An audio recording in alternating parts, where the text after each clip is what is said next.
This is an Eye on Annapolis bonus podcast. Hey there, and welcome to a bonus episode of the Daily News Brief from Eye on Annapolis. This is John Fernay.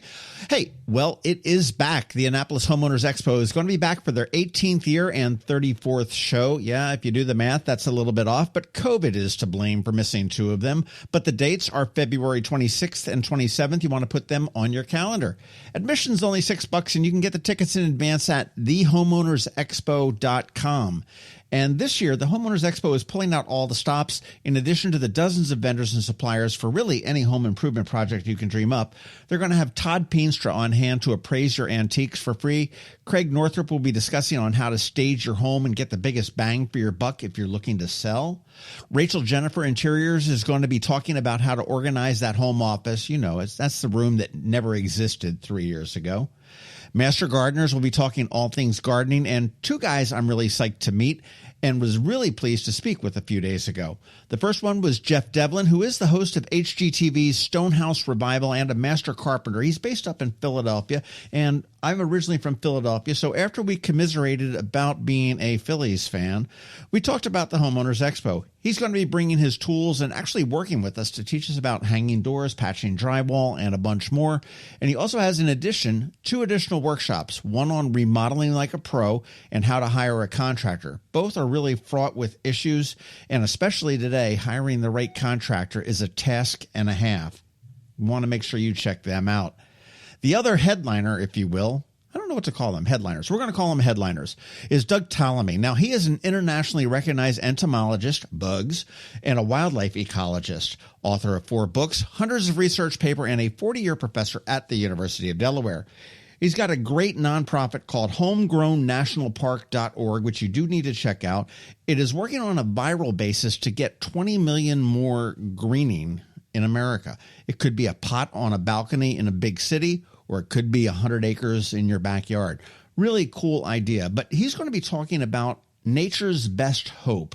And while that seems a little bit ominous to me, it's really fascinating about the harm of invasive species of plants and critters, how it impacts our environment, how we are losing our environment, and how we can do something even on a small level to make it better. And we even get into how to handle that spotted lanternfly. 2 really interesting guys, and both will be here at the Homeowners Expo on the 26th and 27th. Again, tickets and more information is at thehomeownersexpo.com. Enough of that rambling, but up first, here's Doug, followed by Jeff. Joining us on the phone today is Dr. Doug Tallamy, who is an entomologist, wildlife ecologist, and a professor at the University of Delaware for over 40 years. And he is going to be speaking at the Annapolis Homeowners Expo a little bit later on this month. Dr. Tallamy, welcome. How are you? I am fine. Thanks for the chance.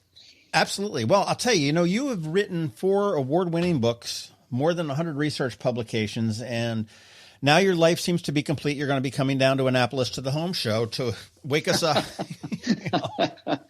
That will wrap it up. But you're going to be waking us up here at the Annapolis Homeowners Expo, which you're going to be speaking on Sunday, February 27th. And your presentation is ominously entitled Nature's Best Hope. And it sounds a little fatalistic to me. No, it's full of hope. What are we going to learn from Dr. Tallamy? Well, we're going to learn that, the Earth has some serious problems, but most of them, particularly the biological problems, they can be addressed as they have grassroots solutions, is what I'm trying to say. We've got a lot of people on this planet, and if each one of us did our part, we wouldn't have the issues that we have. We've lost 3 billion birds in North America in the last 50 years. We've got global insect decline. The UN says we're going to lose 1 million species. These are not good things, but we can turn it around. And by we, I mean everybody. We're promoting the idea. Everybody on the planet needs healthy ecosystems, which means everybody in the planet has the responsibility of keeping those ecosystems healthy. Not just a few conservationists and a few ecologists. It's everybody's responsibility for good Earth stewardship. And if we do that, then I've got a lot of hope. So that's the message. You are nature's best hope. Well, it makes a lot of sense to me. I was part of a program last year they have down here. It's called Leadership Anne Arundel, and it's a year-long program, and they devote different days to different things. And one day was devoted to purely environmental issues, and a large part of that was the invasion, if you will, of invasive species to our regional environment, and how bad it is, just from a plant perspective when you're bringing in something that absolutely takes over and strangles out a native plant. And I imagine that also works with, as you said, the birds and as well as the bugs and everything else, right? If you take away the native plants, you're taking away the bird food. You're taking away the factories that create the caterpillars that the birds need. The non-native plants, and particularly those invasive ones, are very poor at doing that. So when we allow these things to escape into our natural areas, or when we load our human-dominated landscapes with these non-native plants, the food web pretty much collapses. So that's one of the basic reasons we've got all these this serious decline in biodiversity. We're just not sharing our human-dominated spaces. We've had this idea that humans and nature can't coexist. So we're here, we can do whatever we want. Nature's happy someplace else. Well, there is no someplace else now. We humans are everywhere, and that attitude's doing us in. So we've got to find ways to coexist. How can we have healthy ecosystems right in our yards, right in our corporate landscapes, on our roadsides, even in our agriculture? We can do it. Well, I know that a lot of change, big change can happen when a lot of people do a little change. And yes. I was speaking with a woman that was deep into the whole recycling and reusable and renewable type of products. And again, you look at what recycling has done. And, when I was a kid, when it first came out, it was like, okay, you had the brown glass and the green glass and the clear glass, and you had aluminum foil and you had paper and you had all these bins, and it was just the biggest pain in the butt that you could possibly imagine to recycle. And it started to catch on when it became simpler, when you can put it all in one thing and let, being the selfish humans that we are, that's purely passing the buck to allow somebody else to sort it out. But that really did make an impact on that. What can we do as an individual, to help this? Well, if you own any land at all, then it's very obvious where you're going to focus. You're going to focus on that land. That's your little piece of the earth. There's 4 things that your little piece of the earth should be doing. It should be pulling carbon dioxide out of the atmosphere and locking it up in plant tissues, and then the plants will pump it into the ground. It should be supporting pollinators. It should be supporting a healthy food web so that you have, the birds and the bees and everything else around you. And it should be managing the watershed. And you can accomplish each one of those by choosing the right plants to landscape with. The easiest thing to do is reduce the area you have in lawn, because lawn doesn't do any of those things. I'm not saying get rid of lawn. The lawn we have should be manicured, and it's a great cue for care. But we've got more than 40 million acres of lawn, it's ecological dead space the size of New England. And we've got it there as a status symbol. That's not a good reason to wreck the area. So there's simple things that each person can do. Like insect declines, turn your lights out at night. That's a major cause of insect declines. And it's very easy. You flick a switch. Even easier. Well, a lot of people feel uncomfortable without the lights on. But take the white bulb that's in your security light and replace it with a yellow bulb or a yellow LED bulb. Then you really save electricity. Yellow wavelengths are much less attractive to insects than our white wavelengths. So it's very easy to do, and it makes a huge difference. It seems so simple. I mean, I'm assuming that you're not a fan of golf courses.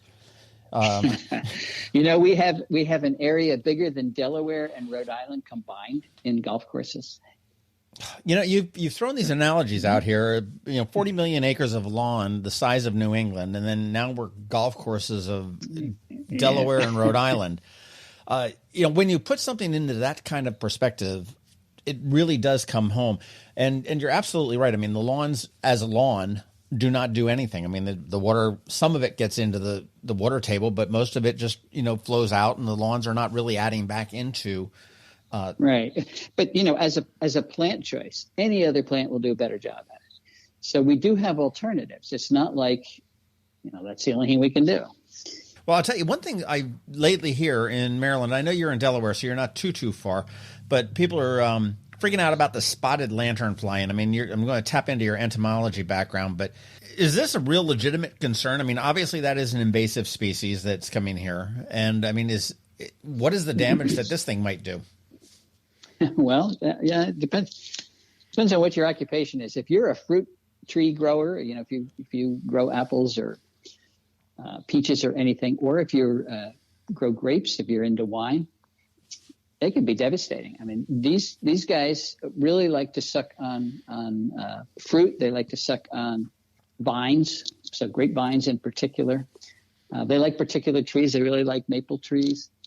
So what they have sucking mouth parts, and they plug into the phloem of the plant, which is not well defended. So they have a very broad range of plants that they can attack, and they can increase very quickly to large numbers.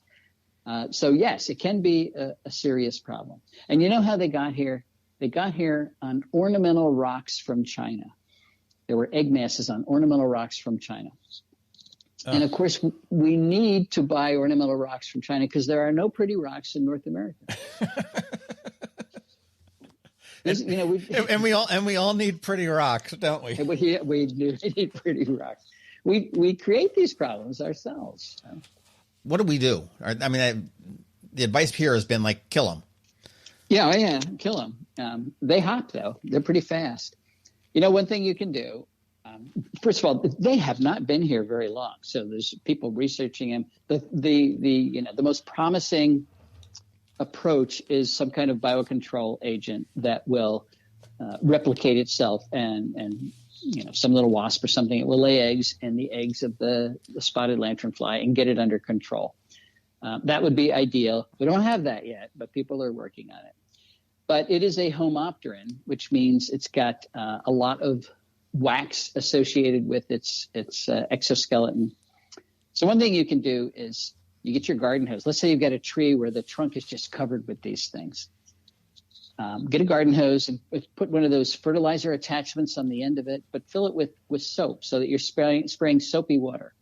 So it's not toxic, but the soap will dissolve the wax and it knocks them off the tree.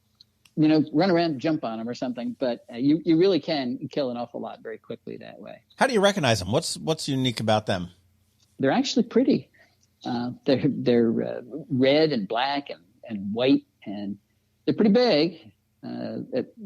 An inch, a little bit more than an inch long. So they're pretty easy to recognize. You will have never seen an insect like it. Nothing else like it in North America. Okay, so they're big. So they're like cicada big. Almost, not quite as big as cicada. But. Yeah. We just got over that last year. So, you won't confuse it with anything. I mean, you have to see one to appreciate it.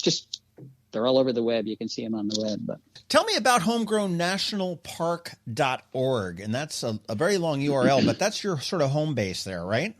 Yeah, it is our attempt at using social media to get this message that everybody's responsible for conservation to go viral. I've been talking to the public for a long time, and people say, well, you only talk to the choir. I said, well, yeah, it's only the choir who invites me. But there's a lot of choir members, but there's a lot more people who don't have a clue about it. And those are the ones we're trying to reach through this Homegrown National Park initiative.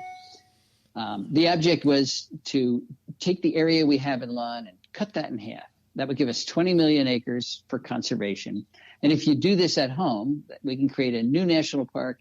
We'll call it Homegrown National Park. And 20 million acres is bigger than all of our major national parks added up together.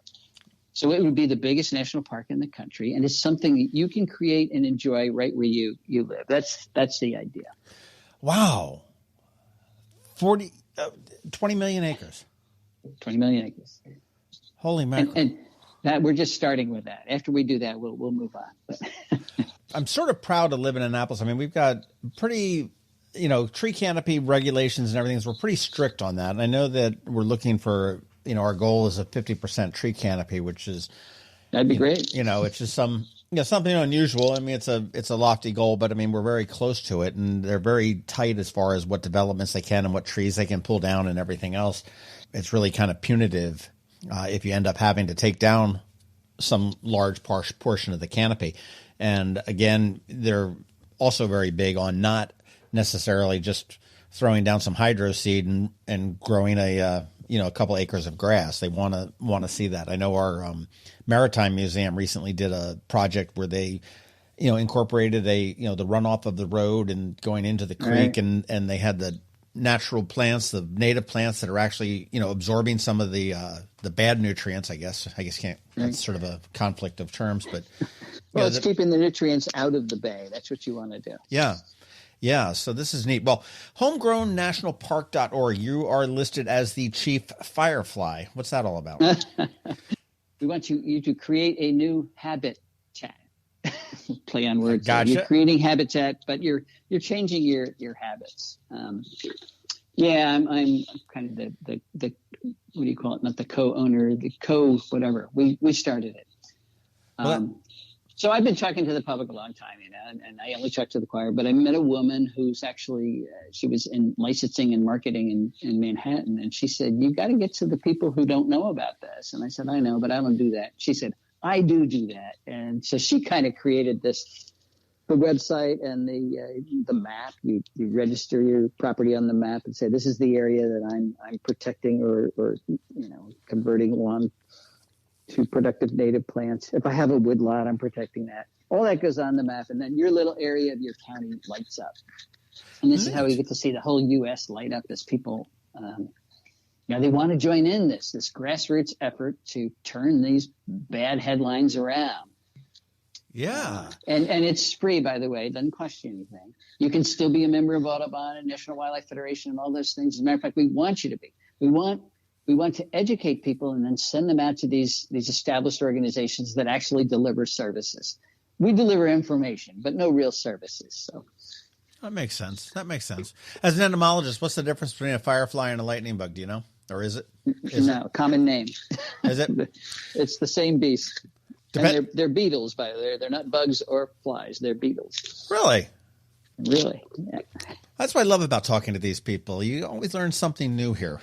The family Lampyridae. There you go. Well, I will not take too much more of your time, but Doug Tallamy, who will be expounding on, how to keep our planet in check.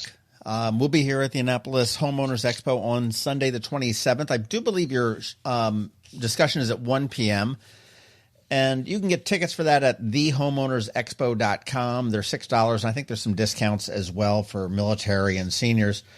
I am looking forward to hearing from the Chief Firefly on Sunday. And I think I think you're right on the right track. I mean, as long as you can educate, if you can educate people and on your, on taking my new habitat, I mean, are you limited in size? I mean, can somebody that has a little postage stamp in Brooklyn do it just as much as somebody that has 100 acres and?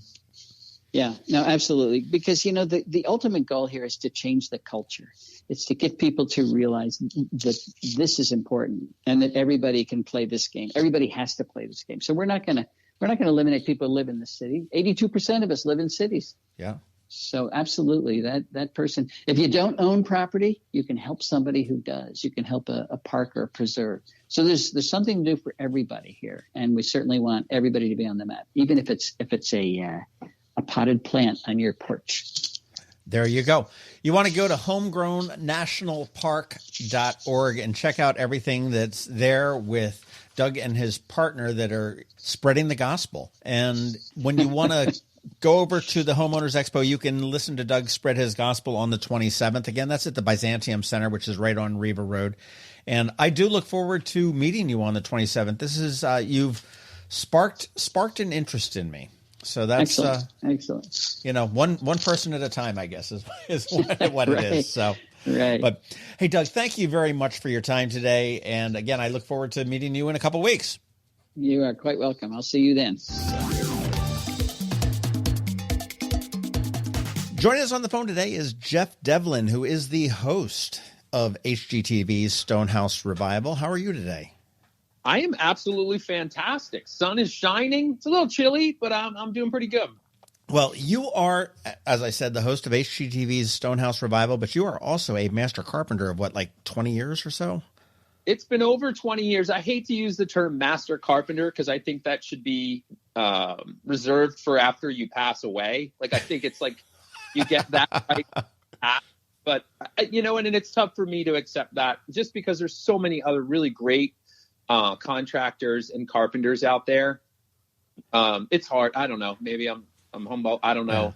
You're actually based out of Philadelphia, right? Yeah, I'm just outside of Philadelphia, right around the little town of Westchester. Cool. Yeah, it's odd. My mom had went to Westchester for college, and somehow I find my way right down the street from where my parents got married. I bought a house, which I didn't even know they got married there until about 3-4 years in when they were visiting. They were like, yeah, we got married there. And I was like, wait, what? Interesting. Interesting. Yeah. My sister used to have a house in Uniontown right on Route 82, maybe? Yeah. Yeah, there was like a little V, like two roads came together. She had sort of like a V-shaped house. It was really kind of cool right in the little town of Unionville, but it was neat. And I saw on your website that you're a Phillies fan, so you're pretty much used to disappointment. Hey. Yes. Every year, it's funny. Every year you start like with that whole spring training thing. I'm like, this is the year we're winning the World Series. And then I just kind of lay low a little bit and just enjoy the games. So when I was a kid, we didn't have much. So my dad would always listen to the Phillies game on the radio. Sure. And have it called that way. So it was funny. That's how I would, that was like evening television. I would fall asleep in his bed listening to the Phillies. And then also, just get so inspired every single night. It seemed like baseball was on every night. Yeah. Absolutely love it. I heard something about the lockout or something like that coming up, which I'm mortified if I can't watch baseball or get to experience it. But I think for me, baseball's always been about family. And my son plays, so we go there, and he always likes to root for the other team, which kills me. He won't even wear, and he loves the Phillies. Don't misunderstand me, but like the Chase Utley days, I go back to Juan Samuel and Mike Schmidt and the 80, the 80 team and Tug McGraw. I'm like, I don't know, something about it, whether or not we win or lose. It's still just fun. And going to the park is always a family event. And I just love it. There's something magical about baseball.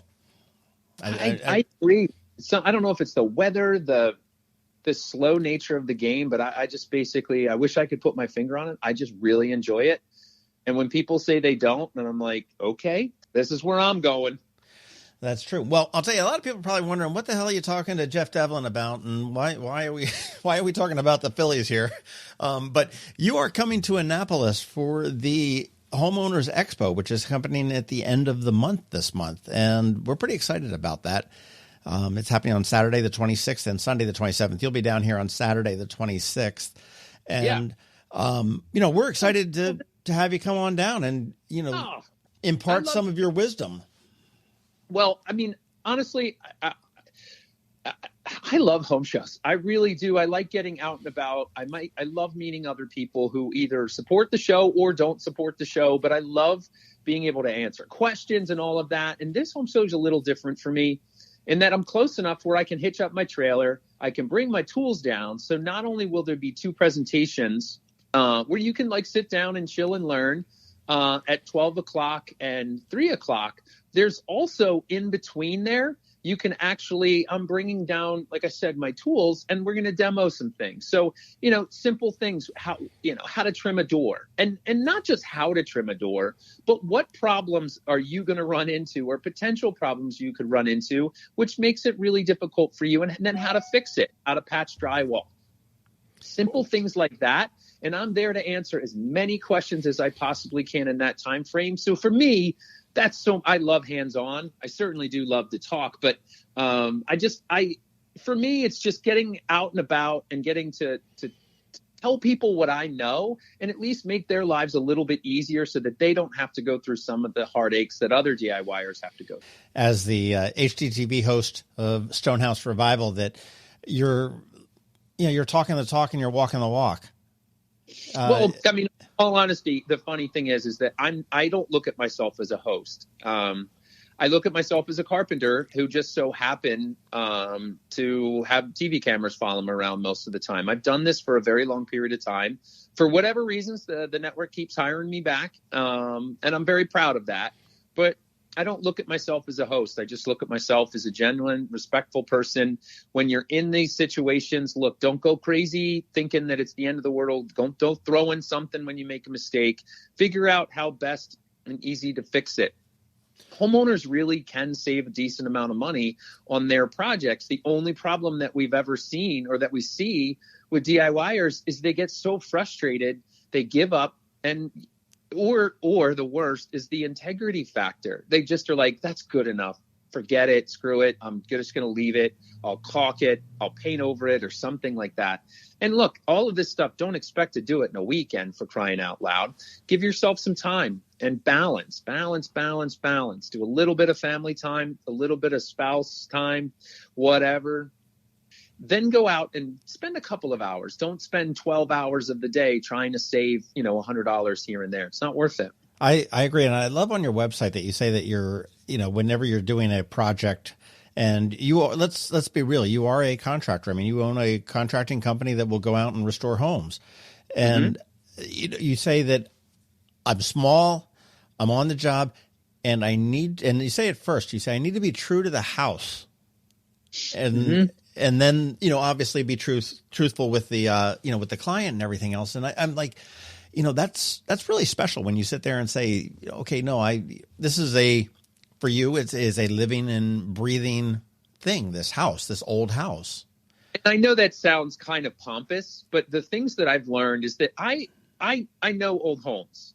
Or that also sounds pompous. I know enough about old homes to be successful in them. And I also know if somebody calls me up to work in an old home and says, I want to modernize it 100% and rip everything out, I'm not the guy to do it for you. And I've gotten to that point in my career before the TV ever happened, is that I can say no. And I think a lot of young carpenters, young businessmen, young businesswomen say yes to everything. And in turn, it causes all of this conflict. It causes more work. It causes anxiety. And it's just not necessary. Find the things that really you do well at and you enjoy doing, and you'll excel at it. Old houses are my specialty. So I mean, there's plenty of them out there. So sure. That stick with. And as long as you stick with the essentials, and I joke about it, John, and this isn't rocket science, but even better, it's called disguised plagiarism. We basically are doing what somebody's already done 200 years ago. So we're just taking out some of the recent and we're putting back what was already there. It's just, being respectful to the house and not butchering it like many people do. That makes sense. And that makes all the sense in the world. What's the oldest house you've ever worked on? 1684. Holy mackerel. Where was that? That was actually right around the corner from me, in Glen Mills. Not far at all. It was, again, when you look at these homes, it's a portion of the home. It's not the whole home that was built in 1684. But it definitely had some cool factors to it. Yeah. It was neat.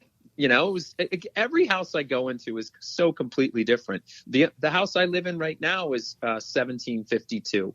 The house I just purchased for our business is 1802, but we went and walked around and we're like, this is much older than 1802. So we're finding, even the deeds go back this way. So we'll do a deed search. We'll dig a little more. I don't know. It's kind of like Magnum PI or something like that, or modern day Goonie, where I love going back and just kind of looking and digging a little more and being like, I don't know. This could be this. That's really cool. Well, I know there's a lot of similarities actually between some of the Philadelphia suburbs. I mean, Bucks County, certainly Chester County and whatnot there, and Annapolis. I think most of the stuff, as I look at it, is that we're more brick and you're more up there is more stone. Correct. And I mean, now is interior renovation, is it similar between the two? So it is. I mean, again, when you talk about architecture, you can talk about the different architectural details. When you talk about Victorian, it's very ornate. It's a little taller ceilings, a lot more angles. When you talk about more of your primitive colonial house in Pennsylvania, it even differs from that down in Maryland. So brick is not, it's not to say that brick wasn't used in Chester County and Bucks County and Montgomery County, because it was. But a lot of that brick was being imported at the time. Now, why you wouldn't just dig in your yard for stone, I don't know. It seems like it's absolutely everywhere here, especially where I put a shovel. Exactly. But yeah, so But you also have to understand is like, and this is something that historians, it's very hard to get a grasp, and something that I've tried for years to wrap my head around is it simply was brick just easier to stack than it was stone? Was there that much more involved with stone? I mean, when you look at it now, a mason will pretty much be able to do them relatively quickly around the same time frame. Brick is, it gives a different look. But if you look back, none of the stone was meant to ever be exposed, both the inside or out. So what was the reasoning for using stone versus brick? Was it just because we were being cheap and we had it and we went out into the yard and grabbed it? Like, these are the sort of things, that's my notion.